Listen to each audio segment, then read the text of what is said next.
আমাকে বেশিরভাগ ক্ষেত্রে মাঠে দেখা যায়। আর মাঠে বিভিন্ন দফা দাবিতে কাউকে এক দফা দিয়ে হচ্ছে পদত্যাগের দাবি, কাউকে হচ্ছে এই চেয়ার থেকে নামানোর দাবি।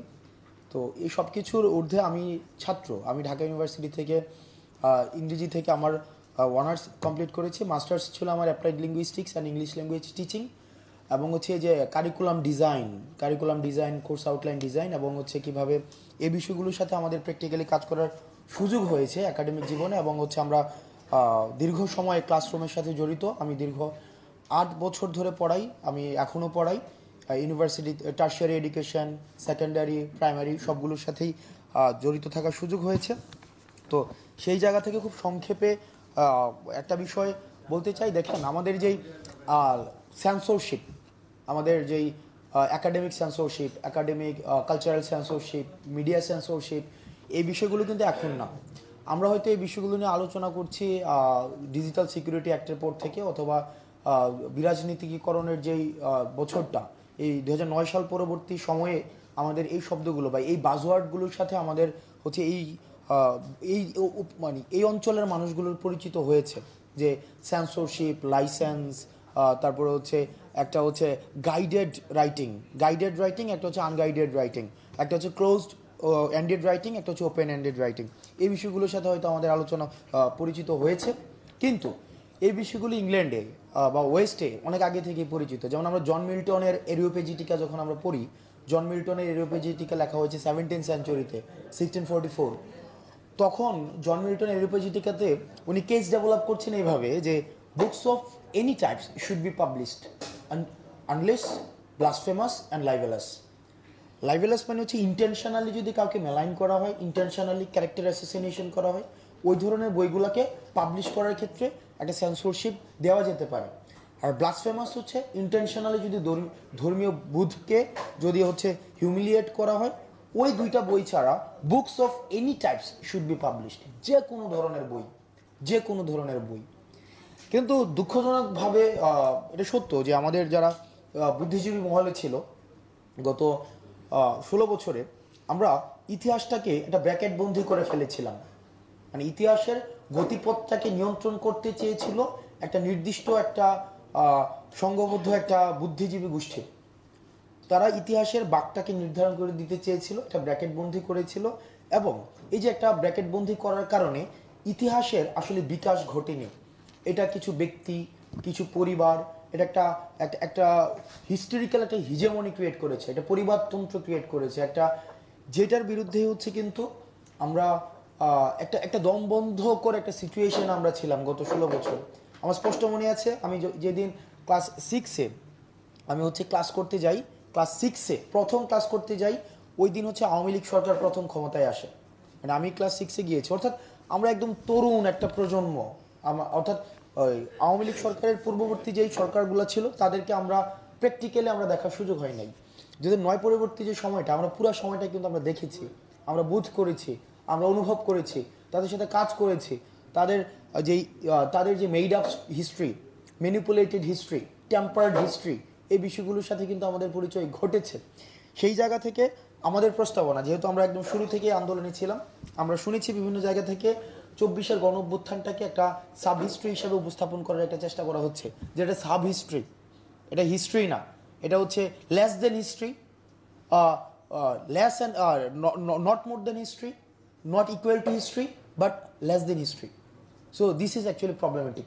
এখানে হচ্ছে বিষয়টা হচ্ছে আমাদেরকে মাথায় রাখতে হবে, এই 24-এর আমি নবম দশম শ্রেণী, class 6 to 10, ranging from 6 to 10, তাদের জন্য আমি যে হিস্ট্রিটা নির্ধারণ করছি, এটা আমরা মনে করছি এটা হচ্ছে আমাদের পূর্ববর্তী প্রজন্মের যে হিস্ট্রি, 71-এর হিস্ট্রিটাই হচ্ছে মূল হিস্ট্রি।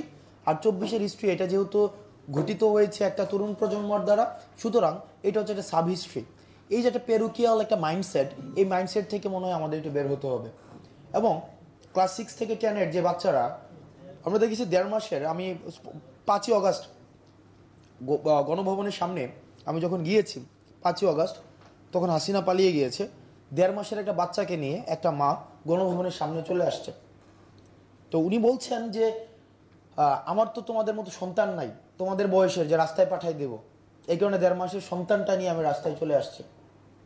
আপনি তার হিস্ট্রিটাকে যদি আপনি একাডেমিক্যালি এন্ডোর্স করতে না পারেন, এটা হচ্ছে একটা বুদ্ধিবৃত্তিক একটা দেউলিয়াত্বের টেক্সট বুক এক্সাম্পল হিসেবে পরবর্তীতে থাকবে।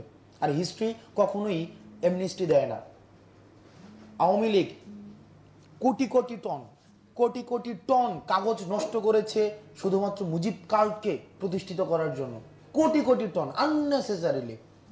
সংঘবদ্ধভাবে উপন্যাস লেখা হয়েছে, সংঘবদ্ধভাবে গল্প লেখা হয়েছে, সিনেমা লেখা হয়েছে, সংঘবদ্ধভাবে। আলটিমেটলি কী লাভ হয়েছে? কারণ এই যে ওভারবার্ডেন, একটা ইম্পোজিং হিস্ট্রি কাজে লাগে না। স্বতঃস্ফূর্ত স্পন্টেনিয়াস একটা বিষয়ের মধ্যে যদি স্পন্টেনিয়াটি না থাকে, আলটিমেটলি এটার মধ্যে একটা ভমিটিং হয়।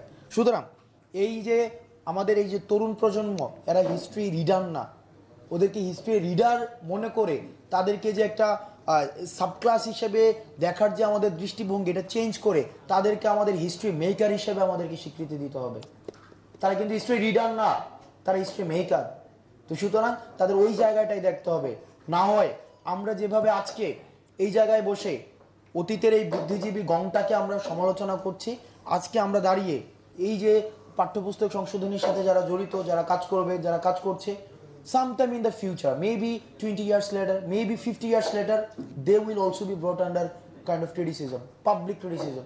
তারা বের হইতে পারে না রাস্তাঘাটে এখন। বুদ্ধিজীবী তার তো এই দৈন্যদশা হওয়ার কথা ছিল না, কিন্তু আজকে দৈন্যদশা। সুতরাং এটা যারা হিস্ট্রি মেক করতে পারে, আপনি তাদেরকে হিস্ট্রি রিডারের জায়গায় নিয়ে এসে তাদেরকে হিউমিলিয়েট করার এই একটা অপচেষ্টা বিভিন্ন জায়গায় করা হচ্ছে।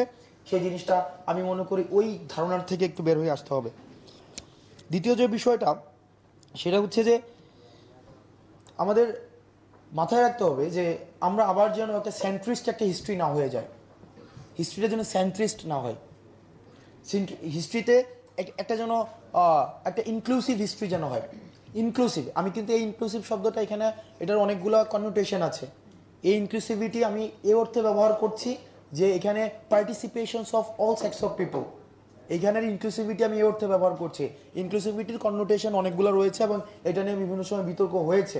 তো আমি এইখানে ইনক্লুসিভ শব্দটা ব্যবহার করছি যেখানে সবার ইকুয়াল পার্টিসিপেশন থাকবে, অর্থাৎ রাজনীতিতে যার যে কন্ট্রিবিউশন তার ইকুয়াল হিস্সা থাকবে। আমি এটা বলতে চাই না যে 24 সেন্ট্রিকই হিস্ট্রিটা হইতে হবে, নট নেসেসারিলি যে 24কে কেন্দ্র করে সব কিছু ঘুরবে আবর্তন হবে না। আমাদের হিস্ট্রি তো অনেক আগে থেকে শুরু হয়েছে। প্রত্যেকটা জিনিসকে তার প্রপার কন্ট্রিবিউশনটাকে অ্যাকনোলেজ করে সেটাকে আমাদেরকে মনে রাখতে হবে যে নদীরকে বাঁধ দিয়ে কখনো রোখা যায় না।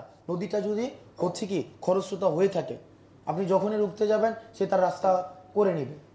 যেমন আওয়ামী লীগের আমরা জনগণ হচ্ছে বিকল্প খুঁজে নিয়েছি। সুতরাং হিস্ট্রি একটা এর নিজের একটা হচ্ছে স্বকীয়তা রয়েছে, সে নিজের রাস্তা খুঁজে নেয়।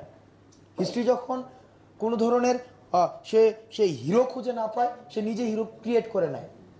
তো সেই জায়গা থেকে আমরা যেন একটা সেন্ট্রিস্ট হিস্ট্রির দিকে না যাই, সেখানে আমাদের রাইট উইংয়ের যারা রয়েছে, লেফট উইংয়ের যারা রয়েছে, সেন্ট্রিস্ট যারা রয়েছে, centrist aligning to right, centrist aligning to left, তাদের জন্য ইকুয়াল হচ্ছে কন্ট্রিবিউশন থাকে। আমি বলছি না সবাইকে উইপ আউট করে দিতে হবে। এই উইপ আউট করে দেওয়া কিন্তু আবার একটা ফেসিস্ট একটা হচ্ছে একটা কাইন্ড অফ মেন্টালিটি। নো, কন্ট্রিবিউশনটাকে অ্যাকনোলেজ করে সবাইকে ইকুয়াল হিস্সাটাকে বুঝিয়ে দিতে হবে। সবশেষে যেহেতু আমরা এই প্রজন্ম, আমরা এখানে যারা রয়েছেন এটাকে একাডেমিক ডিসকাশনে যারা রয়েছেন, এখানে আমার সরাসরি শিক্ষক সমপর্যায়ের অনেকে ছিলেন। একটা বিষয় আমাদেরকে মাথায় রাখতে হবে, এটা আপনারা ফিল করতে পারছেন কিনা আমি জানি না, এই 24-এর দায়ভার এই বুদ্ধিজীবী মহল নেয় নাই, আমরা তাদেরকে দিব। এই আজকের এই পর্যায়ে পৌঁছানোর 2000 যে শহীদ হয়েছে, এই বিষয়টাকে আটকানো যেত যদি পূর্বাচলের ফ্ল্যাটের লুপ ত্যাগ করা যেত। যদি আমরা দেখতাম বুদ্ধিজীবীরা যখন প্রশ্ন করতেন, প্রত্যেকটা প্রশ্নের একটা বিনিময় মূল্য থাকতো। অর্থাৎ প্রশ্নটা এমনভাবে করা হতো, এই প্রশ্নের মধ্য দিয়ে হয় তার কোনো একটা অধিদপ্তরের ডিজি হওয়া নিশ্চিত, অথবা প্রধানমন্ত্রীর সফর হওয়া নিশ্চিত, অথবা যেমন এখন তো যেমন এনসিটিভির একজন ডিজি হওয়া, তারপর হচ্ছে শিক্ষা অধিদপ্তরের ডিজি হওয়া, বিভিন্ন এই যে, অর্থাৎ মাথার মধ্যে at the back side of his mind always থাকতো কি যে আমি এই প্রশ্ন দিয়ে আমার যারা হচ্ছে নিয়োগকর্তা তাদের স্তুতি বন্দনা হবে এবং এই প্রশ্নের বিনিময় মূল্য আমার একটা হচ্ছে আউটকাম থাকবে। আমরা আপনাদেরকে মাথায় রাখতে হবে, আমি নিশ্চিত এখানে যারা যারা রয়েছেন আপনাদের প্রত্যেকের সন্তান আমার বয়সী বা তারও কম বয়সের সন্তান আছে, তাদের কথা শুনেন। দেখেন তাদের সাথে কিন্তু আপনার পরিবারে কনফ্লিক্ট হয়, ভার্বাল কনফ্লিক্ট, ভার্বাল ডিসপিউট। আমাদের হচ্ছে বাবা মাদের একটা হচ্ছে সবসময় একটা ডায়লগ ছিল, তোর ঘরে আমি হইছি না, আমার ঘরে তুই হইছিস। এটা এটা এটা কিন্তু না, এটা এই কথাটার ওজন অনেক বেশি। এটা কিন্তু একটা হচ্ছে টটোলজিক্যাল গ্রাউন্ডের একটা কথা, কারণ এটার কিন্তু রিফিউটেশন নাই। আপনি যখন মানে whenever you are coming up with this argument, আমার কিন্তু আর কোনো কিছু বলার থাকে না। এটা একটা টটোলজিক্যাল গ্রাউন্ডের কথা, অর্থাৎ এটার কিন্তু এটা হচ্ছে আপনি একদম স্টপ করে দিচ্ছেন। ঠিকই তো, আমার বাবার আগে তো আর আমি আসি নাই। সো এটা হচ্ছে কি মানে historically it is suppose হোয়েভার comes first তারাই হচ্ছে সবচেয়ে বেশি জানবে। এই জায়গায় আমরা যারা এই নতুন প্রজন্মের আছি, আমরা কিন্তু এই জায়গায় একটা নুক্তা দিয়ে রাখতে চাই। বিষয়টা এমন না, আমরা অলরেডি আমরা একটা জেনারেশন কনফ্লিক্টের মধ্যে আছি। এটা যদি আপনারা বুঝতে না পারেন, আমি মনে করি যে এটা আমাদের জন্য আবার একটা দুর্ভাগ্যের কারণ হতে যাচ্ছে। এটা আমাদের ফিল করা উচিত। আমি যখন আমাদের এখানে আমি এখানে প্রত্যেকটা মানুষকে চেহারা দেখে দেখে মোটামুটি আমি লোকেট করতে পারি যে তারা কোন কোন বুদ্ধিজীবী মহলে বিলং করে। কারণ আমি এখানে অধিকাংশ মানুষকে আমি অনেক বছর ধরে চিনি, তাদের কথা শুনি, তাদের কথা জানি, অধিকাংশ মানুষকে। তো তাদেরকে আমি জানি যে তারা কোন বুদ্ধিজীবী, তার হচ্ছে শিখরটা কোথায়। তো তখন আমার কিন্তু আমি যখন আমার প্রজন্মের মানুষদের সাথে আলোচনা করি, তখন কিন্তু এখন আর ওই যে আমাদের মধ্যে মানে আওয়ামী লীগ, বিএনপি, জামাত, ছাত্রদল, ছাত্রলীগ, শিবির, বাম ডান এগুলো নিয়ে আলোচনা হয় না। আমরা মুরব্বীদের উপরে খুব ক্ষুব্ধ, এটা সত্য। সেই শিবিরের হইতে পারে, ছাত্রদলের হইতে পারে, বৈষম্যবিরোধী ছাত্র আন্দোলন হইতে পারে, আমরা মুরব্বীদের উপরে ক্ষুব্ধ। অর্থাৎ তারা আমাদেরকে আসলে আমাদেরকে ইউটিলাইজ করতে পারছে না। আমি ইউজ বলবো না, ইউজের একটা পেরিকুয়াল একটা কননোটেশন আছে। আমি বলবো যে তারা আমাদেরকে ইউটিলাইজ করতে পারছে না।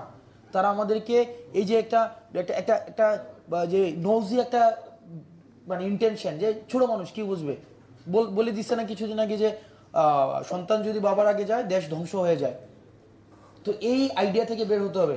আপনাদের কাছে যারা বুদ্ধিজীবী বা শিক্ষা যারা একাডেমিশিয়ান, আপনাদেরকে আমাদের যেই চিন্তাটাকে, এই চিন্তাটা যেন আমরা স্পেস করতে পারি, প্লেস করতে পারি এবং স্পেস দিতে পারেন, হিস্ট্রিতে অ্যাকুমুলেট করতে পারেন এবং এটাকে যেন একাডেমিক্যালি এন্ডোর্স করতে পারেন। বাচ্চারা শুধুমাত্র গুলির সামনে দাঁড়াবে, দেন হচ্ছে বিপ্লব হবে, চলে যাবে, তারপরে পোস্ট ভাগাভাগি হবে মুরব্বীদের মধ্যে। বাচ্চারা কি বুঝবে, বাচ্চারা কি পারবে? নো, আপনারা তাদের মতামত নেন, তাদেরকে কিভাবে হিস্ট্রিতে লোকেট করা যায়, তাদের এই যে কন্ট্রিবিউশনটাকে কিভাবে অ্যাকনোলেজ করা যায়, এই বিষয়গুলোকে একাডেমিক্যালি এন্ডোর্স করেন। তাহলে এই যে মানে আমাদের পূর্ব প্রজন্মের অভিজ্ঞতা এবং তরুণ প্রজন্মের যে সাহস, এই দুইটার সংমিশ্রণে আমাদের আগামীর বাংলাদেশ হচ্ছে সুন্দর হবে। ধন্যবাদ সবাইকে। আসসালামু আলাইকুম।